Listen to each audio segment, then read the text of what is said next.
going to demand time. Just as certain as having a real relationship with your wife or your husband or a person you love is going to demand your time. And when it gets to the heart and it's a love issue rather than, a duty, that's where you want it. It becomes a passion, an obsession of knowing Him.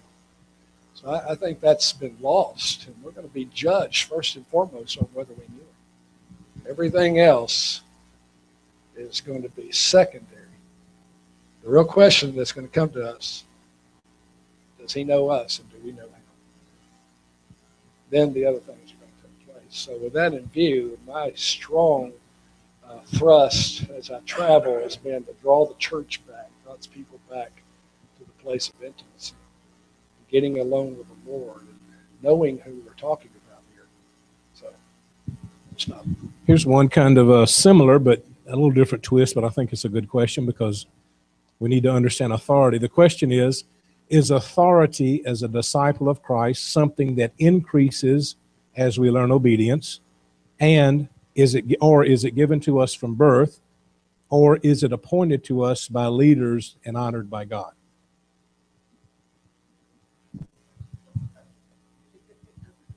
I'll start.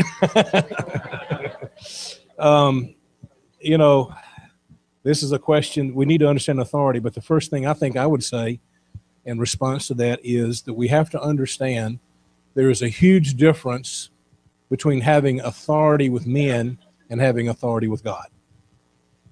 And, you can go to a seminary and get a seminary's degree, and that gives you a certain realm of authority within a organization. But that may not give you any authority with God. So you have to decide, are you going to have authority with men, or are you going to have authority with God? Many times the two are in direct opposition to one another. That as you learn to receive authority from God, you're going to find out that the authority with men is going the other direction. And you got to understand, all right, am I willing to pay that price? Am I willing to stand up and go against the grain, not to be haughty, not to be cantankerous or anything else, but just by simply in humility stating the truth? If that's going in the opposite direction of everything else, then I think that starts to build authority with God.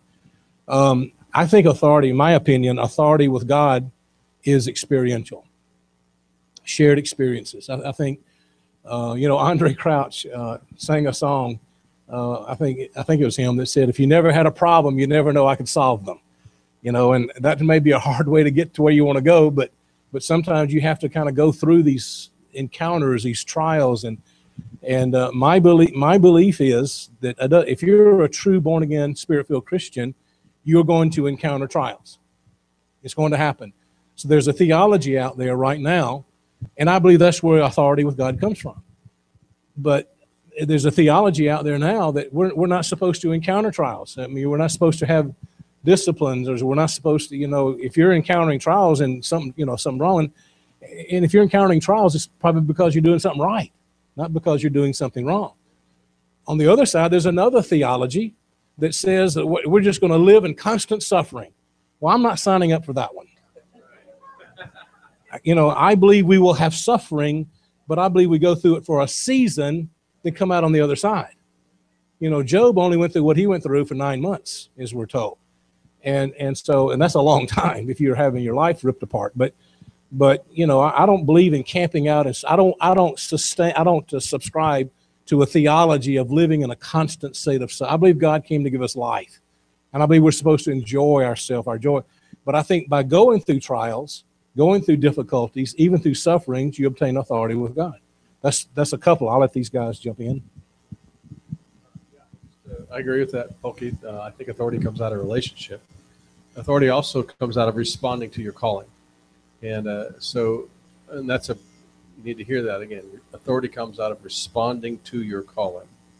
And so when God calls you, there's authority that comes with that calling. And that sometimes needs to be developed or understood over time. But when Jesus called the disciples, he gave them authority. When he brought the church in, he gave it authority. But you have to respond to the calling. And do you get authority from man? A measure of authority. But that's just a measure of authority to do something functional in the sense of an organization, that sort of thing, more than when God calls you.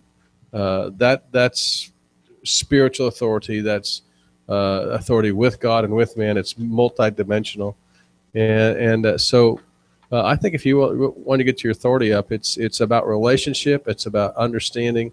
I tell people like this, like if a mom tells a kid to take the trash out, and he's going out with the trash, he's walking out, outside and down the alley, and some guy goes, "Hey, what are you doing?" He said, "I'm taking the trash out." "Well, who told you could take the trash out?" "My mom did." Well, he has authority to take that out. I don't care who tried to stop him, but he has authority to take it out, right? Now, here's another issue of authority. Jesus said in Luke 10:19, he said, "Behold, I give you authority over all the power of the enemy."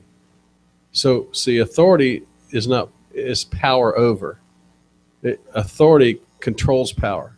Yes or no? Like, if we're all sitting in this building today, which we are, and say the devil and his whole horde pulled up with Abram tanks or whatever and faced them all at the crazy analogy, I know, all at us, and they're getting ready to pull the trigger. He couldn't, because we have authority over his power. So he can have all the power he wants to, but if we don't give him authority to use it, he can't use it. Do you follow me? So in the same way, Jesus said, all authority in heaven and earth has been given to him, and therefore he delegated authority to all of us. He said, therefore go. So if you want to see the authority work, you've got to respond to the call. It's not just authority to lord it over people. It's authority to fulfill and respond to your call. That's really good. I just one other thing, and that is obedience will build authority. Trust in the Lord. And like Randy said, all authority has been given to the Lord in heaven and earth. So the source of authority is a person. And the measure of that person dwelling within us in fullness will be the measure of the authority of the Lord flowing out of us. So it becomes relational as to how much of him is in me and how much of him is being released through me.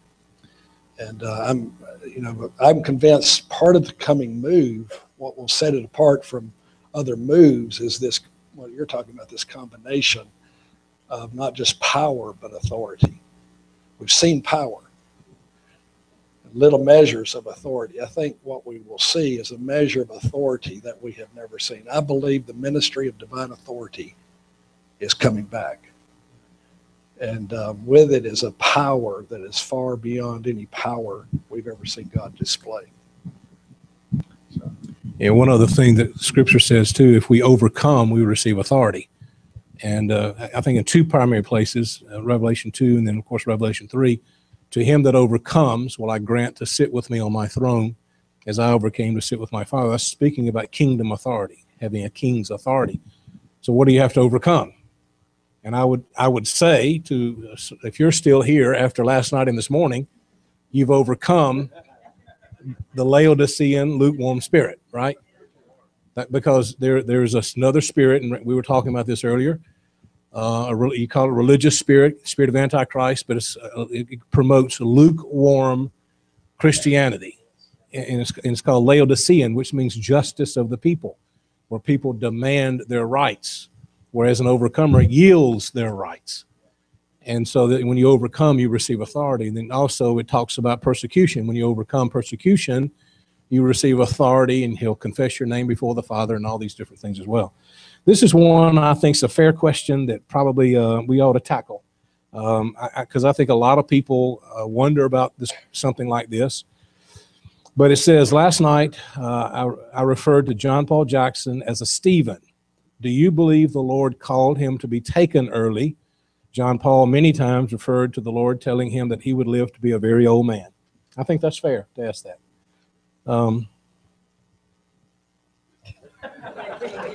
Who first? Yeah, the Lord does that. He does that. And I think Paul Keith can probably speak most into it, but the principle is given in Acts 7, where God will sow to reap. In other words, he himself said, unless a grain of wheat falls to the ground and dies, right? Unless it does.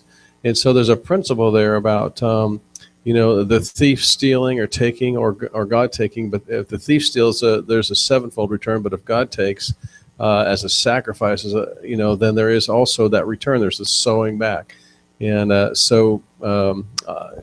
believe that John Paul did, you know, believe he was going to be to live an old man. I believe that.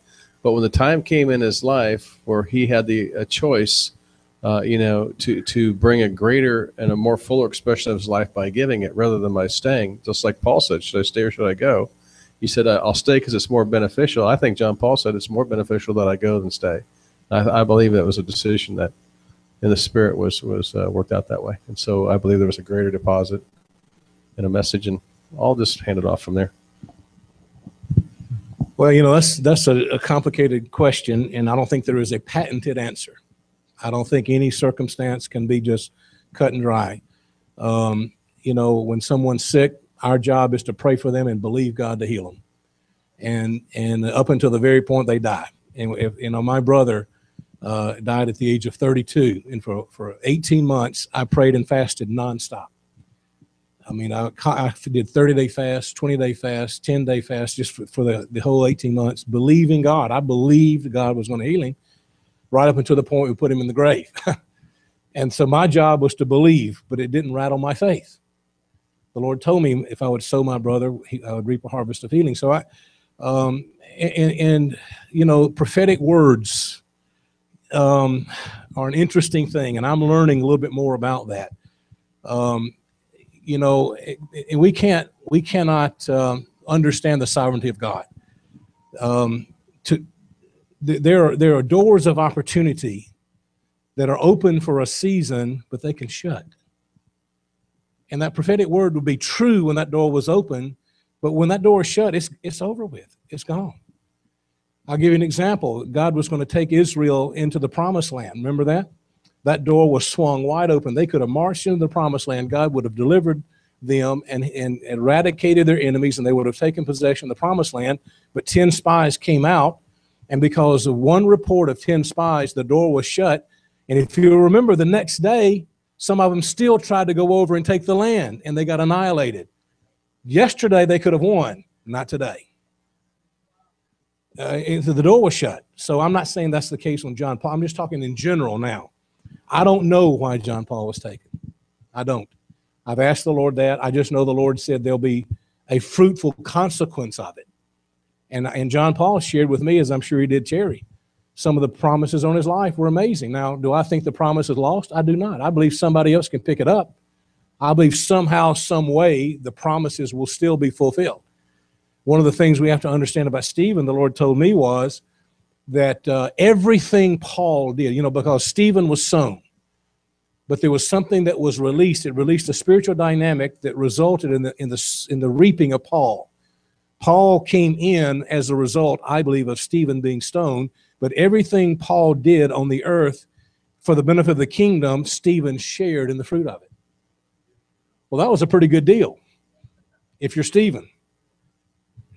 On the surface, I'm sure the day that they stoned Stephen, they thought, what a great defeat. What a great defeat. Our young rising star has been killed. We have been defeated.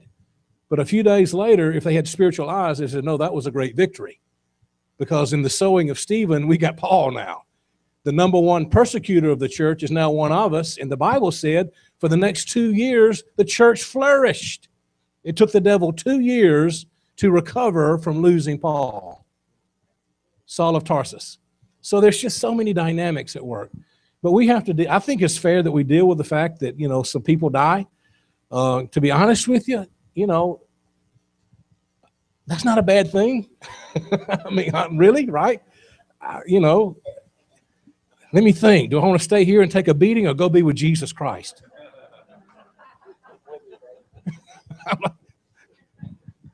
Such a hard decision. You know, I'm not going to leave. I don't want to leave this earth any sooner than I'm supposed to. But, you know, for a Christian, that's like, come on, God. You know, John Paul is face to face with the Lord Jesus Christ. Come on. I mean, that's, I wouldn't mind trading places with him. I got to be honest with you. So, you know, we have to understand that posture. But I don't think we're supposed to walk around with a death wish either. We have to have this vision. I'm going to fulfill my purpose. And I was talking about it last night, where we have to begin to realize that what I do here will determine my posture there for eternity. So I want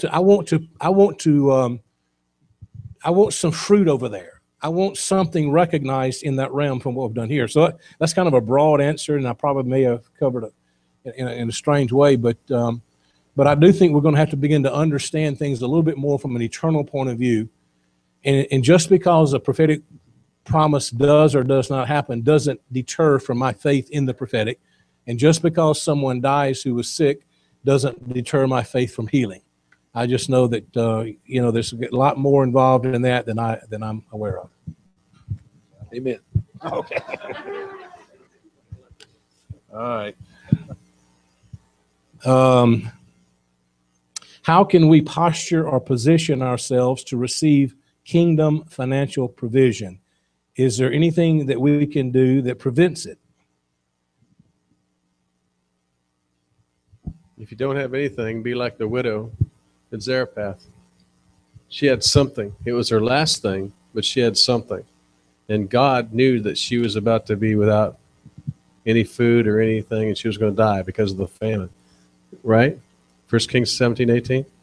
So God sends a prophet to her. Of all the places he could have sent a prophet, he sent a prophet to her because she believed in God's salvation. She believed in it. She believed in the prophets. Prophet comes, all she had was one last meal, but she gave it, and she activated supernatural provision over her life for the whole time through. So you can activate supernatural provision even if you have nothing. If you have something, you need to ask the Lord how to invest it, what to put it into, how to hold it, right?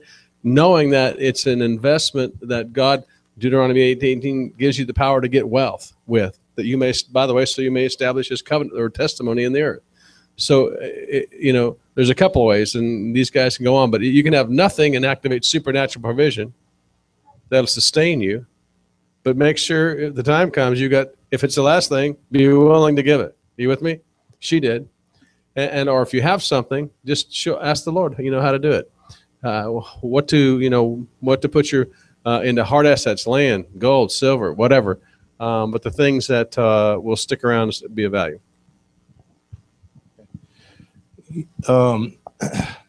Yeah, I was going to go back on the other one for just a minute, but about people dying. I remember this story. Can I go back to that one? Is that okay? I remember this story. There's just so many dynamics. I didn't want to leave that too open-ended, but William Branham was a man of God. You guys know what I'm talking about, William Branham.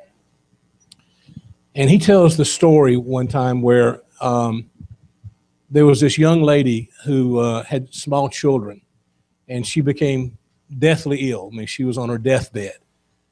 And he went and prayed for her, and God healed her, miraculously healed her, totally clean bill of health. Everything was fine. And maybe a year or two later, I forget now, but not too much later after God healed her supernaturally, she died in an accident. And Brother Branham just went to the Lord and said, you're just going to have to explain this one to me. Because, you healed her 2 years ago and let her die in an accident here, And the Lord showed him in a vision. And to be honest with you, Brother Branham was upset with the Lord, a little bit disappointed. Is that a good way to put it? You don't get upset with God. Although I think I have a time or two. Have you? I mean, let's just be honest about it. It's like, what are you doing? But anyway, the Lord showed him that had she continued on, something of a great, great tragedy was in front of her. And he took her as a mercy.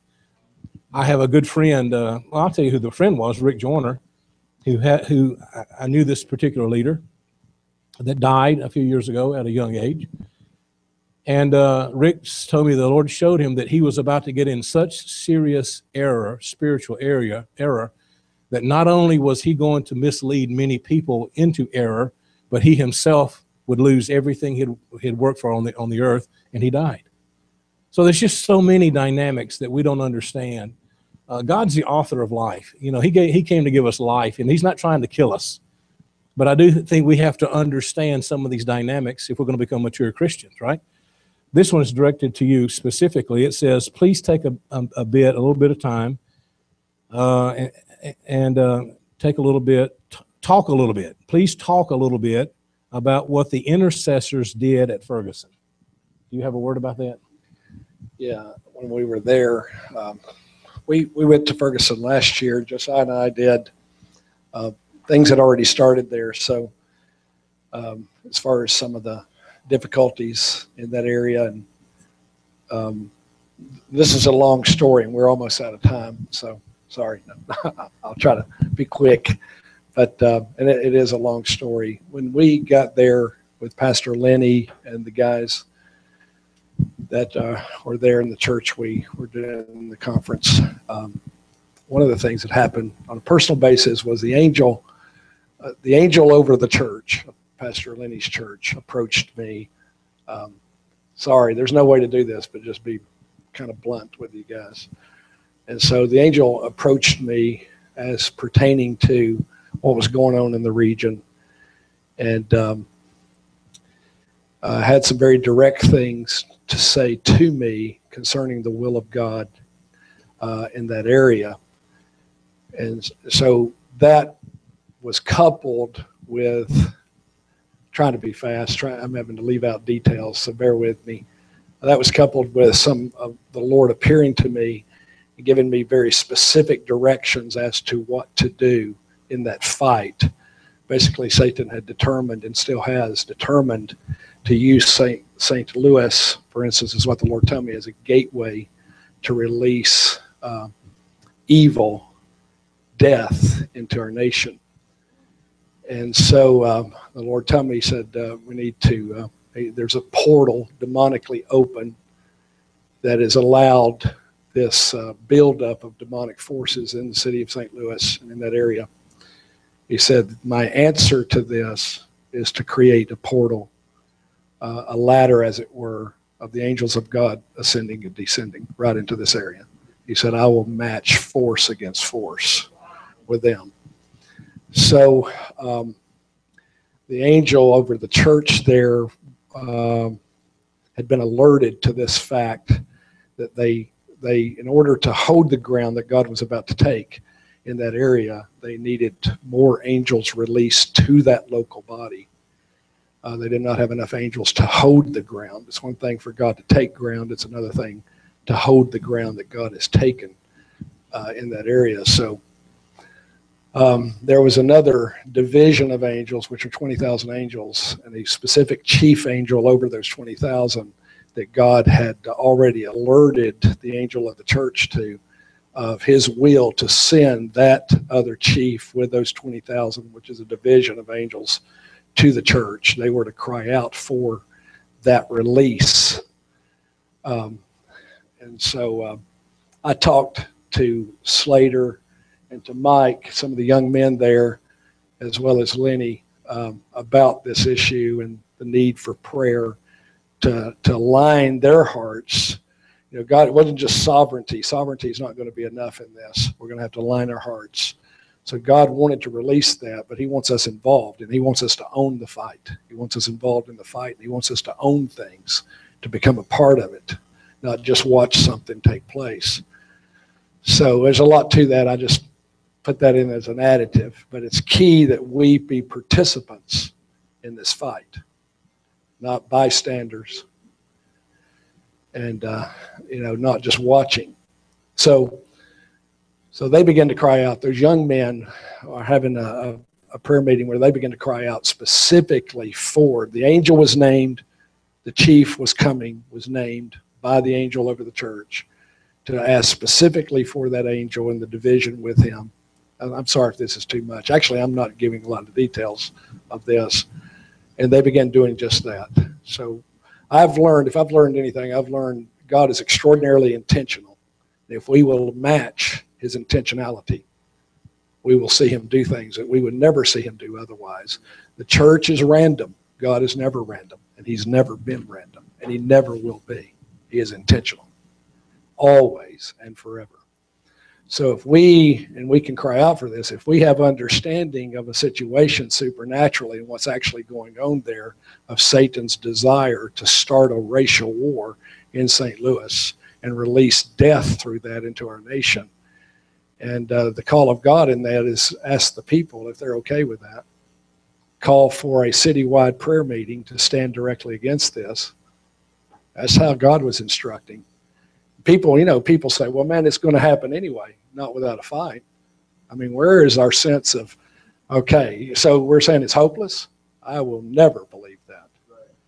We'll have to prove that through fighting it out to me. Prove that after the fight, not to tell me that before. Some things got to get proven in the battle. You see what I'm saying? That's the warring spirit that should be in God's people. Okay, it's impossible odds. And with me, you can't win. I don't care how many you got.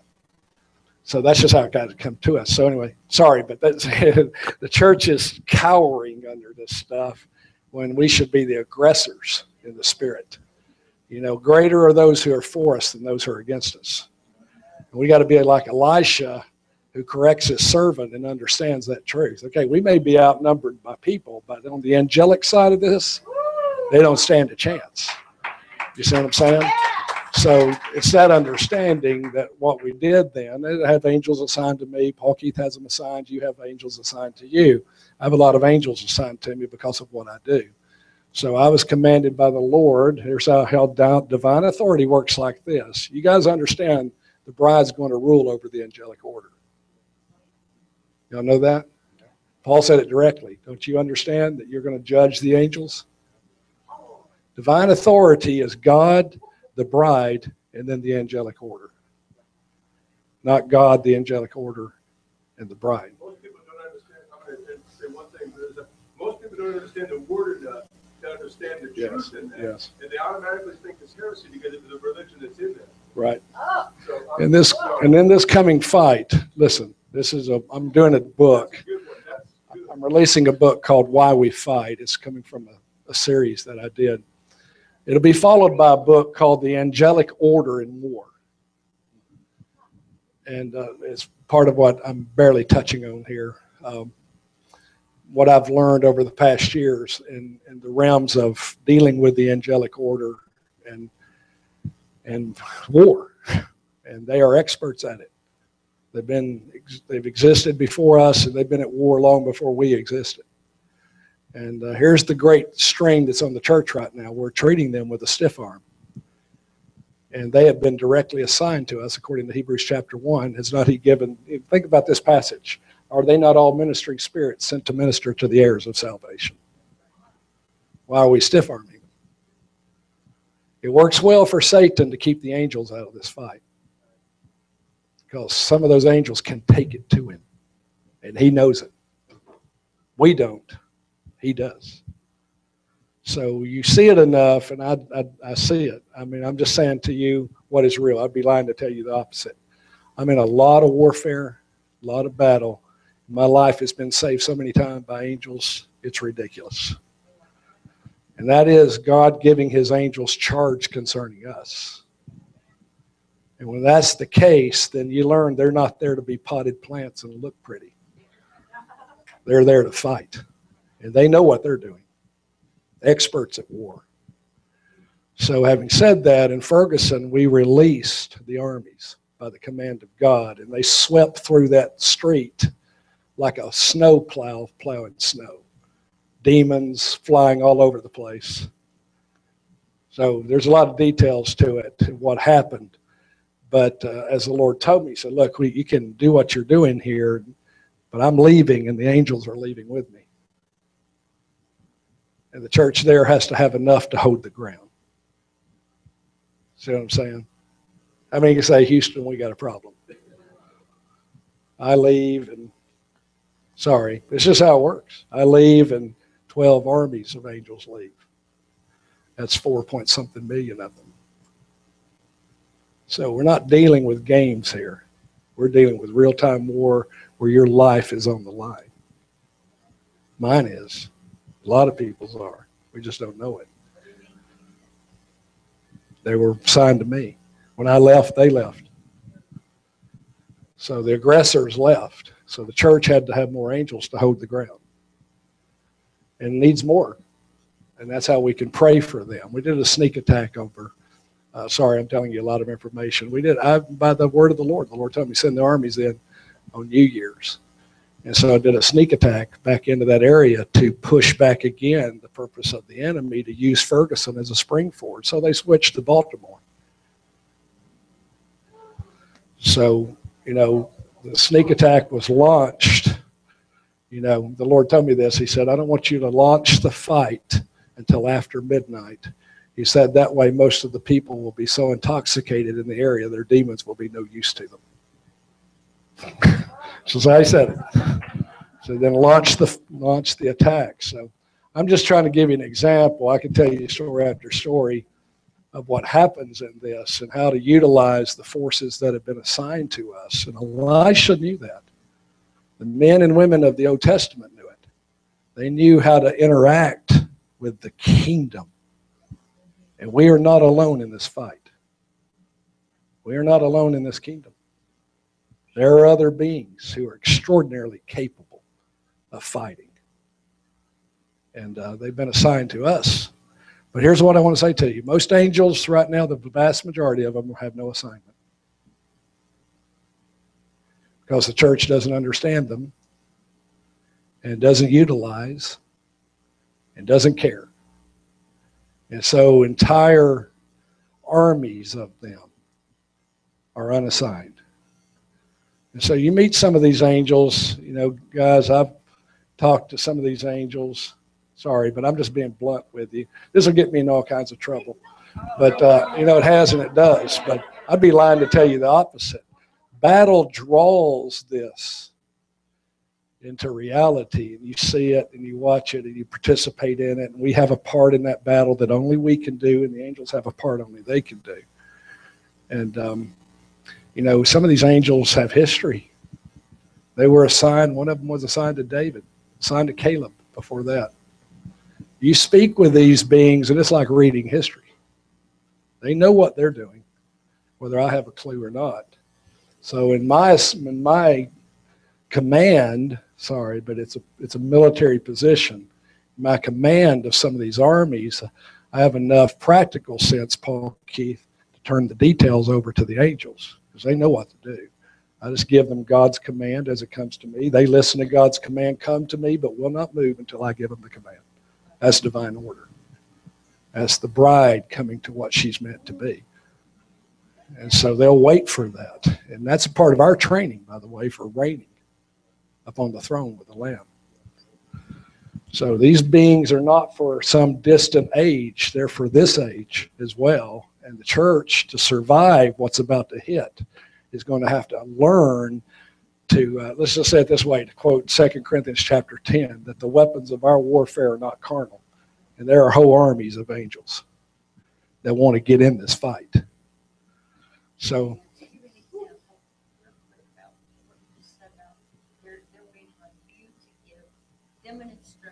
yeah. What happens is once they're assigned, I'm not talking about messenger angels, and there's different types of angels, but once angels are assigned to you, okay, to you, the divine order in that is God's voice to you, through you, to them. And so now God will there's some other things to this. There's a lot of details there's not time to go into all this. In fights, those powers, demonic powers, particularly principalities, move with such speed that we cannot react. I can't. You can't react that fast. So the angels will react before you can command. Because if they don't, you're toast. You see what I'm saying? Thank God. By the way, when you watch that enough, you are extremely grateful that God has given his angels charge concerning you. Otherwise, you're dead. So you don't walk away from that saying, oh man, that was exciting. You walk away from that love field for God and for those angels who just saved your life because they love God and they love you. That's the way that works. It is love-based. They fight for the sake of God and for your sake and for my sake. That's why they fight. So that should do something to our hearts. The God of love created those beings. and they love God and us. Now that just stretched us, didn't it? But thank God for the stretching. Some of it, I did a 7-hour teaching in Pasadena that will become a book on this, and there are certain things I couldn't put in the book. I'm trying to discern what we're ready for. We're probably not ready for a lot of what I just shared. But whether we're ready or not, I'm sorry, I'm going to be blunt. To not get our butts kicked to survive, we're going to need to get involved. We're going to need the angelic order involved, way more than what they are. So the church has to grow up, has to become the bride. Let's say it this way. We have to see the bride come forth and come into the place of her calling. You know, not all are going to make that journey. Not all of what's called the church is going there. If that's not evident, nothing is.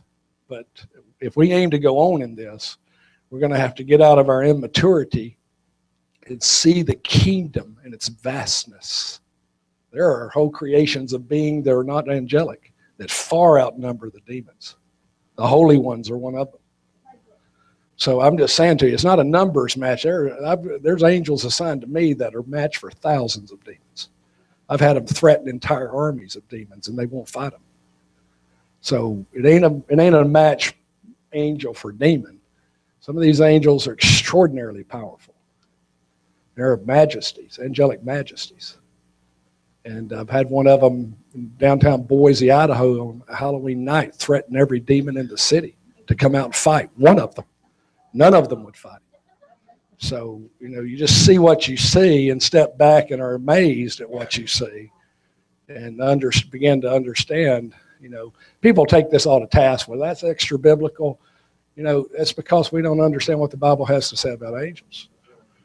You know, we don't study it. We don't read it for ourselves. And we don't see what God said to David. Before you go out and fight, David, with your army, you need to wait till you hear the sound of marching in the tops of the trees, because the angels are going to go before you.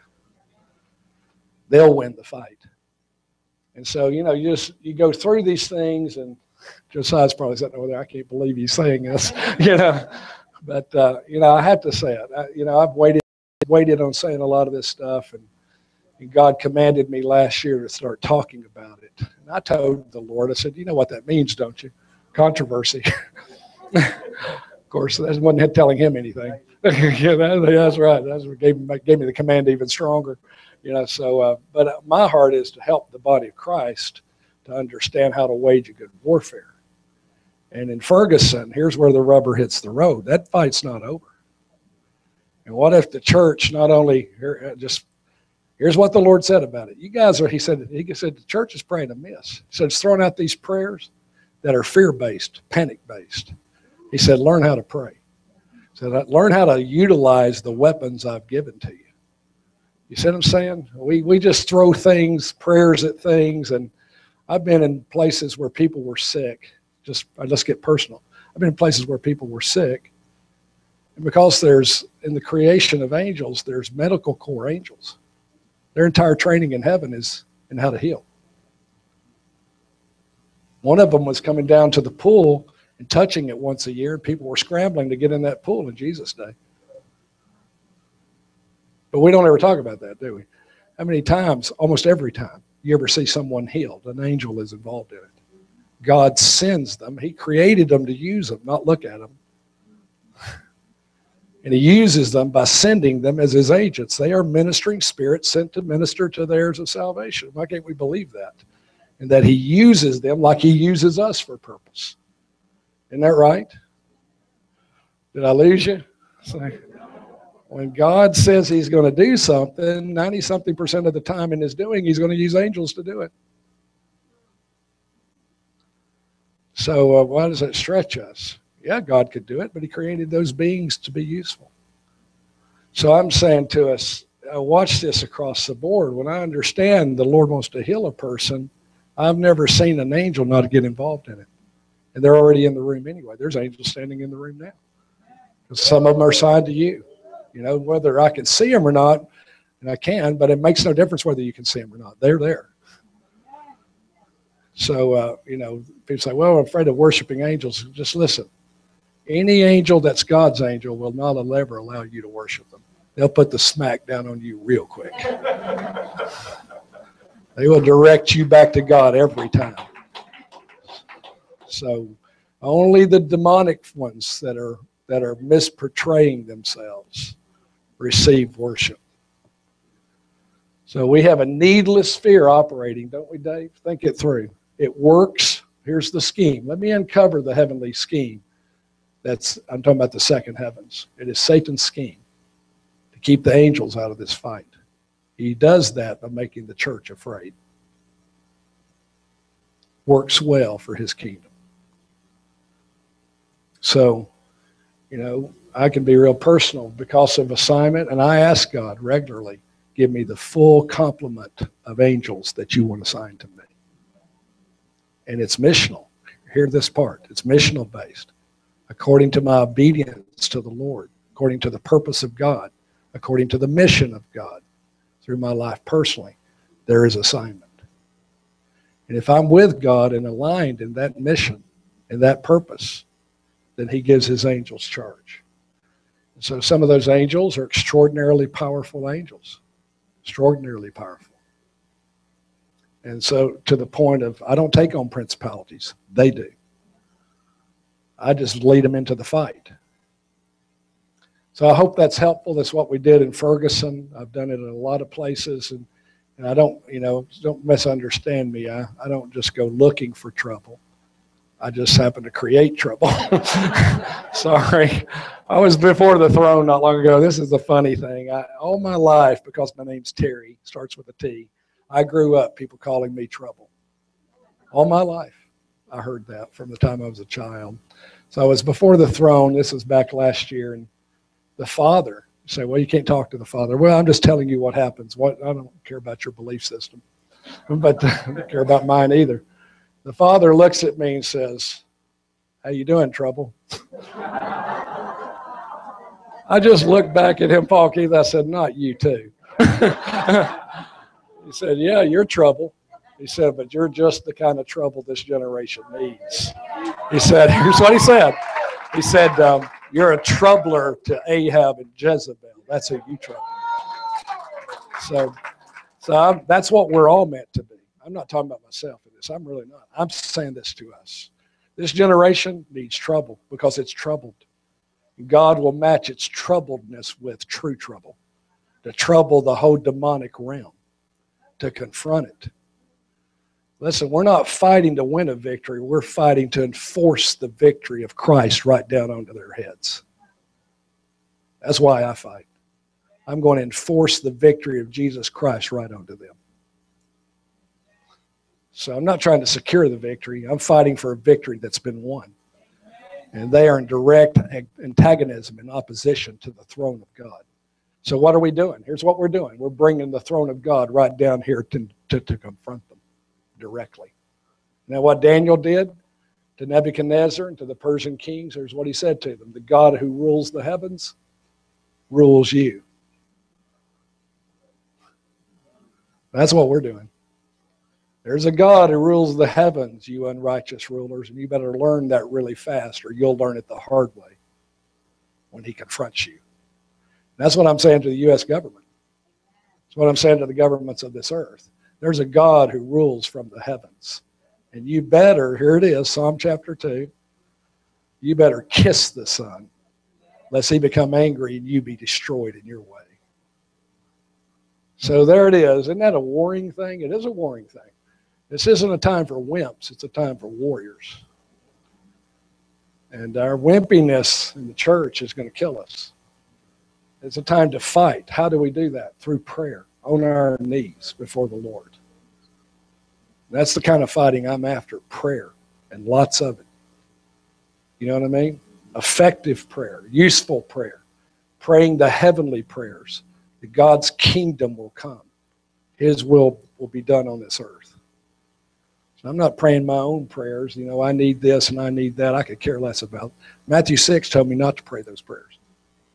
Just seek first the kingdom of God. He knows what you have need of. He'll take care of you. Don't even ask. But we don't believe that. Sorry.